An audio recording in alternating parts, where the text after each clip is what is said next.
За Богдзонховын Бодмөрийн 3 эрхэм гэдэг ийм ном байдаг.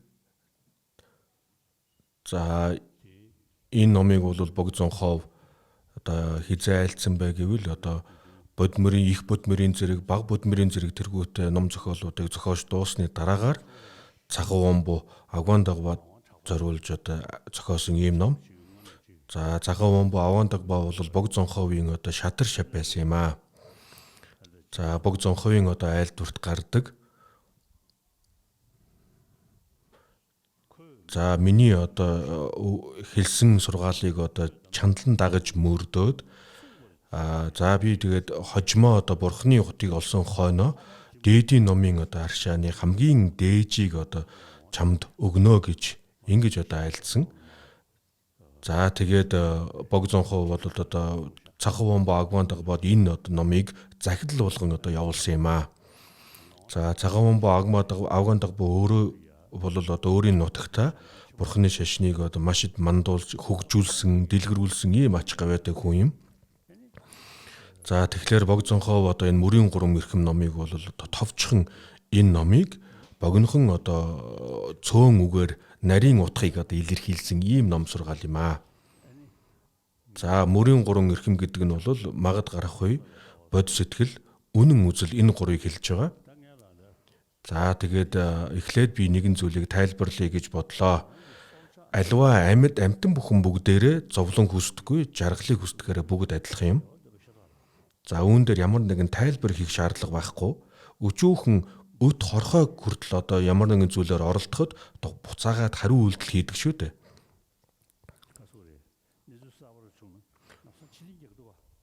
За тийм учраас бид бүгдээрээ зовлон хүсдэггүй, жаргалыг хүсдэхээрээ бүгд адилхан. Энэтхийн хувьд бол 2000 гаруй жилийн өмнөөс Нисванас гэдгийг бол тодорхой тайлбарлаж эхэлсэн байгаа. За энэ Нисванасыг бол энэтхийг хэлээр Галеш гэж хэлж байгаа. Танай сургуульд одоо санскрит хэл мэддэг хүмүүс байгаа биз дээ. За санскрит хэлээр бол одоо Нисванасыг Галеш гэж нэрлэдэг биз дээ. За энэ Галеш гэдгийг төвд хэлэнд орчуулахдаа Нимом гэж одоо нэрлсэн. За энэтхийг хэлээр бол Галеш гэж одоо нэрлэж байгаа. Энэ ойлголт бол их адилхан. За төвд хэлэнд одоо энийг тайлбарлахдаа Нисванасыг бол Нимон гэж хэлсэн. За Нимон гэдэг нь бол энэ Нисванас Нимон гэдэг нь одоо бидний сэтгэл төрөх үед бидний сэтгэлийг хямрааж, зовоодог, бидний амгалан тавин байдлыг алдагдуулдаг гэсэн ойлголтоор орчуулсан. За тийм учраас бид бүхэн одоо зовлонгийн уг үндсийг сайн таних хэрэгтэй. Зовлонгийн уг үндсийг одоо сайн таних чадах юм бол ямар одоо сэтгэл хөдлөл төрөхөд бидний одоо сэтгэлийн амгалан тавин байдал алдагдж гинүү гэдгийг таних мэдж чаднаа. За ингээд бурхны шашнаас бусад одоо шашны үзэл онолд Нисванасыг мөн одоо адилхан тайлбарласан байдаг. Тэдний гол тайлбарладаг зүйл нь бол одоо хүслийн Нисванасыг дэлгэрэнгүй одоо тайлбарлаж байгаа юм аа. Хэдий хэмжээнд одоо хүсэл шунал байна, тэр хэмжээгээр уур хилэн ч гэсэн бас төрж байдаг. Тийм учраас бурхны шашнаас бусад одоо шашны үзэл онолоор энэ Нисванасыг нарийн тайлбарлаж чадсан. За ингээд тайлбарласныхаа дагуу одоо хүслийн одоо Нисванасыг гэм одоо эргүүгийг одоо харж, хор уршгийг одоо харж түүнийг одоо аль чадхаараа төвчгийг одоо хичээж байсан юм аа. Жишээлбэл одоо зарим одоо дайнчнаар хоол хүнсийг одоо хорих, хувц сунаргүй ингэ явах гих мэтчлэн олон одоо хатуужлыг хийдэг. За тэгээд энэ бүхний одоо гол зорилго бол Нисванасын эрхэнд автахгүй төлөө юм. За Нисванасын одоо ялангуяа хүслийн Нисванаст одоо автахгүй байж чадсанараа бол сэтгэлийн амар амгалан олж авна гэж одоо үзсэн юм. За ингээд дүрс, дуу, амт, хүрэлцгүй гих мэт эдгээр одоо хүслийн одоо эдгээр зүйлийг чухалчилдаг одоо амьтдыг бол хүсэлт ертөнцийн амьтан гэж нэрлэдэг. За тэгээд энэ одоо Нисванасыг одоо хор уршгийг олж хараад энэхүү нисванасыг одоо арилгаснаар дотоод сэтгэлийн одоо амар амгаланг, сэтгэлийн амгалан тайван байдлыг одоо олж авахыг одоо хүсэж эхэлдэг. За ингэж ядах юм бол ингэснээрээ бол одоо хүсэлт ертөнцийн одоо дээр байдаг дүрст ертөнцийн амар амгаланг одоо чухалчилж эхэлдэг юм аа. Дүрст ертөнцид бол одоо Дианы дөрвөн орон байдаг. За тэгээд энэ бүхэн бол дүрст ертөнцийн одоо амар амгалан бол гол нь бидний дотоод сэтгэлд одоо нисванасыг дарснаар бий болдог одоо ийм эрдмүүд юм. За тэгээд энэ бүхэн бол одоо Дианы эрдмийг олж авсны үр дүнд гарч ирдэг ийм амар амгаланг одоо тайлбарладаг. Дүрст ертөнцийн одоо дээр нь бол дүрсгүй ертөнц гэж бий. Одоо дүрсгүй ертөнцид бол одоо хамгийн дээдлэлт нь бол орчлонгийн үзүр гэж одоо ертөнцийн орон байдаг. За тэгээд энэ бүхэн бол бүгдээрээ одоо дотоод сэтгэлийн нисванасыг арилгахын хэрээр одоо ийм амар амгалангууд төрдөг гэсэн үг юм аа. За тэгүнээс улам дээшлэхийн хэрээр ямарваа нэгэн одоо дүрстэй хамааралтай тийм амар амгаланг чухалчлах биш. Дүрсгүй одоо амар амгаланд илүү их одоо анхаарал хандуулж эхэлдэг. За ингээд дүрсгүй ертөнцид дөрвөн одоо орон байдгийн хамгийн дээдлэлт нь бол одоо орчлонгийн үзүр гэсэн одоо ийм орны амар амгалан байдаг. За тэгээд энэ бол одоо амар амгалангийн одоо хамгийн нарийн хэлбэр юм. За ингээд эдгээр бүгдэд суралцдаг одоо маш олон дайинч нар бий. За би олон жилийн өмнө Хүмб мелад очиж олон дайинч нартай уулзахыг одоо хүсэж байсан. За энэ одоо очихыг хүссэн боловч тухайн үед бол би очиж чадаагүй. За тийм учраас ирээдүйд аглагт одоо суудаг дайинч гэдэг ийм олон хүмүүстэй үнэхээр одоо мундаг дайинч нартай би уулзахыг одоо хүсдэг. За тэдгээр дайинч нар бол одоо цас дуулын өндөр оргилд хувцсгүйгээр одоо сууж байгаа ийм одоо дайинч нар зөндөө их бий. За тэгээд тэдгээр бүгдийг харахад бол өөр бусад эрдмийн тодорхой хэлж чадахгүй ч гэсэн тэдэнд бол одоо дүмүмэ буюу одоо хүрдэн галын эрдэм бол байх нь бол тодорхой. Бид энэ тухай одоо ярьдаг боловч үнэхээр одоо хүрдэн галын эрдмийг эзэмсэн хүн энэ байна гэж одоо хэлэх хүн байхгүй байна. За товчтой бол уур хилэн хүсэл шунлын эрхээр зовлон үүсдэг гэдгийг бол энд эртний энтэгт бүгд одоо хүлээн зөвшөөрсөн. За ингээд уур хилэн хүсэл шунлын одоо уг үндэс нь юу байна вэ гэдгийг ингээд судлаад үзэхэд эцэстээ юмс бүхэн үнэхээр бүтсэн гэх энэ буруу ойлголтоос үүдэлтэй гэдгийг мэдэж авсан байна. За тийм учраас одоо хутагт нагарж байна одоо шавнар олон мэрэгдүүд бүгд энэ дээр маш нарийн одоо судалгаа хийсэн юм аа. За тэгээд тэдний одоо судалгааг ингээд суралцаж өөрөө одоо сайн ойлгож авч чадах юм бол мөрдлөг болгож чадах юм бол бидний сэтгэлд амар амгалан төрдөг ийм одоо бодит сургаалуудыг айлдсан юм. За мөн удагт нагарж байна одоо шав арианд яваа гэгэний одоо айлдвар бид биеийн одоо эрэхт мэдрэхүй бүхий л бие түгдэхтэй адилхан нисванас бүгд юмс бүхэн үнэхээр бүтсэн гэх энэ мунхаг ухаан одоо түгж байгаа. Жишээлбэл одоо биеийн мэдл гэдэг маань бол одоо жишээлбэл нүдний мэдл, чихний мэдл гэх мэт энэ бүгдд нь бол адилхан одоо түгж байгаа. За тэгээ үүнтэй адилхан одоо мунхаг нь бол бүхий л нисванаас одоо түгж байгаа. Тэм учраас шүтэн барилдаж гарах хүн онлыг ойлгож авч шүтэн барилгыг ухаарснаар нисванаас бүгдийн уг үндэс болсон мунхгийг одоо арилгаж чадна гэж одоо айлдсан.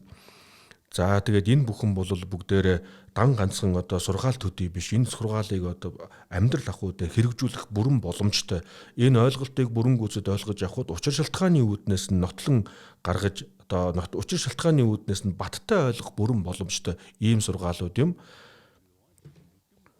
За тэгээ ер нь бол эдгээр хутагт нагарж байна тэргүүтээ олон мэрэгдүүд бүгд учир шалтгааны үүднээс үзэл онолыг тайлбарладаг. Бурхан ингэж айлдсан гих одоо ишлэлд бол голлдоггүй юм. За ямар товчтой бол одоо нисванасыг дарах гол ерөндөг нь бол хоосон чанарын ойлголт юм.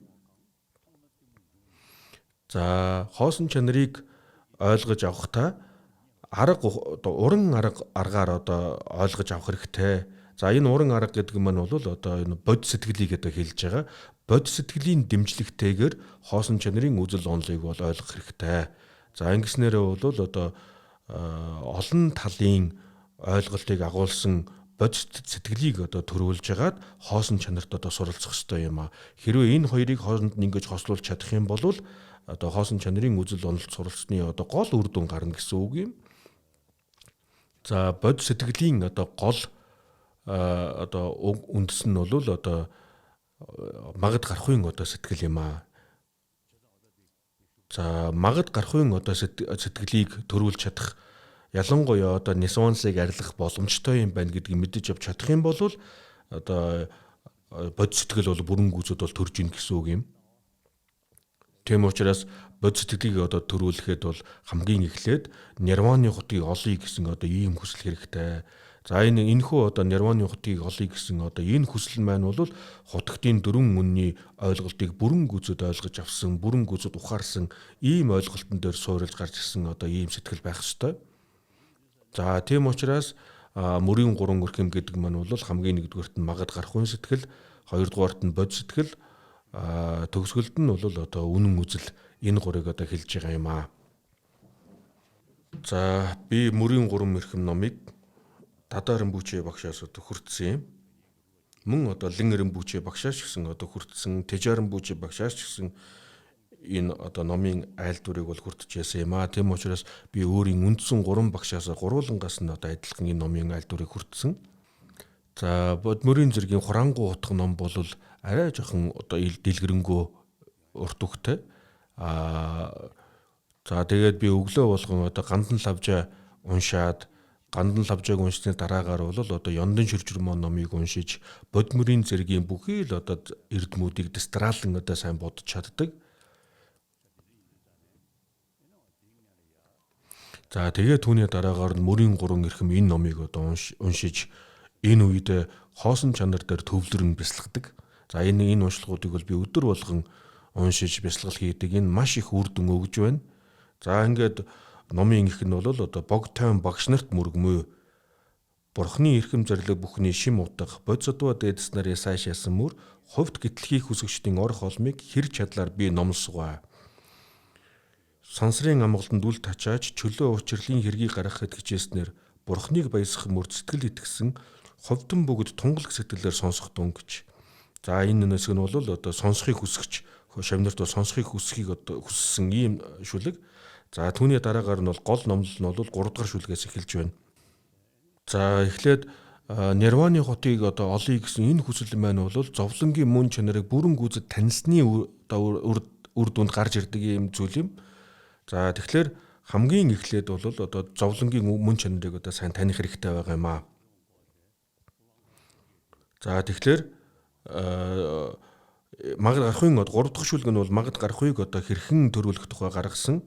Магад гарахыг одоо төрүүлэх шаардлагатайг одоо гаргасан. За үүлийн үр хурмуугүй орчлонгийн зовлонг үргэлж санаас хойдын шунал буцнаа гэж. Энэ насны одоо шунлыг буцаагаад мөн одоо хойд насны шунлыг буцааж орчлонгоос одоо хитлэнэ. За үүлийн үр хурмуугүй орчлын одоо зовлонг сайн таньж чадах юм бол зовлонгийн одоо эцсийн мөн чанарыг таньж чадчихна гэсэн үг юм. За ингээд түүний дараагаар нь бол инхүү дадлууснаар орчлонгийн ходолчуулганд эгшин төдөж сэтгэл үл дурших ба өдөр шөнөд гэтлэхийг хүссэн оюун төрвөөс өдгөө тэр цагт магад гарахуй төрнө гэж. За энэ нь бол одоо магад гарахуй хэрхэн яаж төрж байгаа хэмжээ хэлж байна. За түүний дараагаар 6 дугаар шүлгэнд бол бод сэтгэлийг одоо төрүүлэх хэрэгтэй гэдгийг гаргаж байгаа. За яагаад заавалчгүй одоо бод сэтгэл төрүүлэх хэрэгтэй вэ гэхлээр дан ганцхан одоо өөрөө нирваны амар амгаланд хүрэх юм бол учир тогтолтой байна. За зөвхөн одоо өөрийн нирваныг хүсдэг Ширвага Брадайга нар бол байдаг. Гэвч энэ нь бол одоо төгс биш юм аа. Ганцаархан одоо нирваны амар амгаланд хүрэх бус хамаг амьтдыг одоо амар амгаланд хүргэе гэсэн энэ сэтгэлийг бас төрүүлэх хэрэгтэй юм.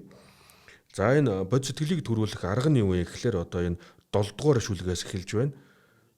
Хүчрхүй бэрх дөрвөн мөрний урсгалд автаж, тайлахгүй бэрх үүлийн хүлээсээр чанга хүлэгдэж, басхүү биед барихын төмөр торонд хоригдоод, балар мөнхийн түнэр ханахгүй бүрхсэн хязгаар үгүйе сансрын төрлөөс төрөлд тасралт үгүйе гурван зовлонд нэрвэгдэх энэ мэд инэлсэн ихүүдийн мөн чанарыг игнэгт санан сэтгэлийн дээдэг үүсгэтэн гэж. За энэ хэсэг дээр би магад энэ хэсгийг одоо би магад гарахын хэсэг дээр одоо үгийн солин одоо бясалгадаг. За магад гарахуй дээр энэ одоо 7 дугаар болон 8 дугаар шүлгүүдийг уншаад бод сэтгэлийг төрүүлье гэдэг хэсэг дээр бол магад гарахуйг одоо төрүүлье гэж бодож уншдаг юм аа. За үйл хийгээд Нисуансын ирэхээр бид нэр ийм бие цогцыг авч төрсөн. За өөрийн одоо энэ бие цогц дээр төвлөрөөд нирваны хутгийг олъё гэж бодож байгаа. Бусдын зовлон дээр төвлөрөөд бодийн хутгийг олъё гэсэн одоо ийм сэтгэл төрнө. За тэгээд түүний дараагаар орно 9 дэх шүлэг байгаа. Энэ 9 дэх шүлэг дээр бол хоосон чанарыг онох шаардлагатай гэдгийг бол гаргаж байгаа юм аа.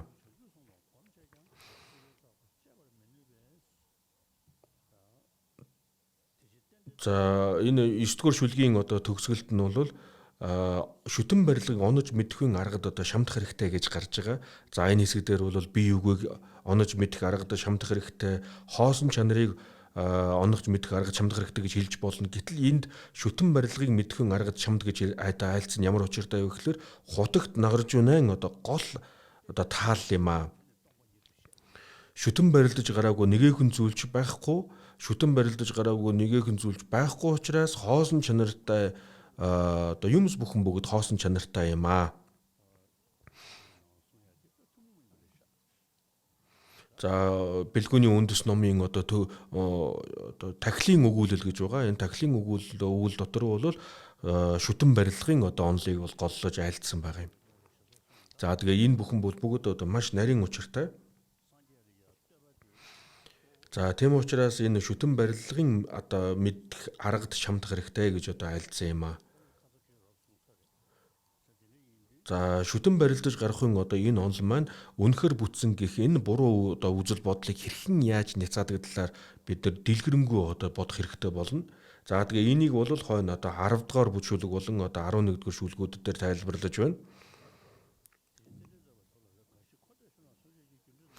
За 12 дугаар шүлэг дээр бол за хизээ нэгэнтээ сөөлж хүүгүүгээр нэгэн зэрэг хуурмаггүй шүтэн барилгыг үдсэн төдийд магад мэдлийн орны баригдах бүгдийг эвдвэс магадтай ярилцагт үзлийн нэгтэл гүйцнэ гэж. За энэ хэсэг дээр бол одоо маш нарийн одоо ойлголтыг гаргаж ирж байгаа.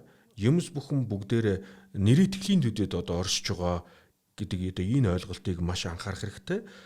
Юмс бүхэн бүгдээр учир шалтгаан ямарваа нэгэн одоо шалтгаан уг шалтгаан дээр суурлаж бий болдог учраас юмс бүхэн бүгдээр өөрийн мөн чанараар одоо бүтээгүй юм аа. За ингээд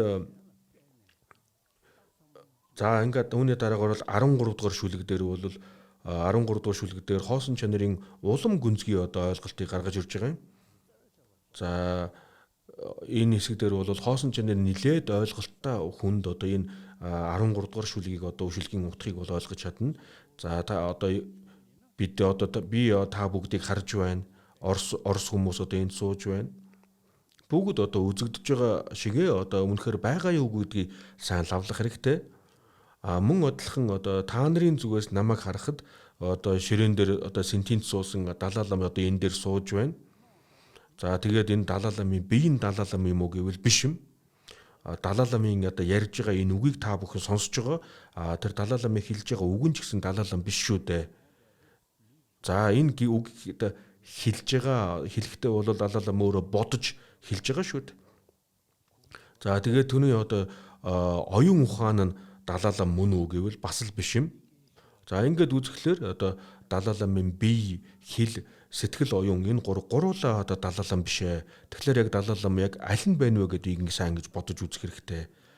За нилээн одоо хоосон чанарын одоо ойлголттой одоо хүмүүс бол одоо энэ дээр нэлээд одоо гүнзгий ойлголтыг гаргаж чадна.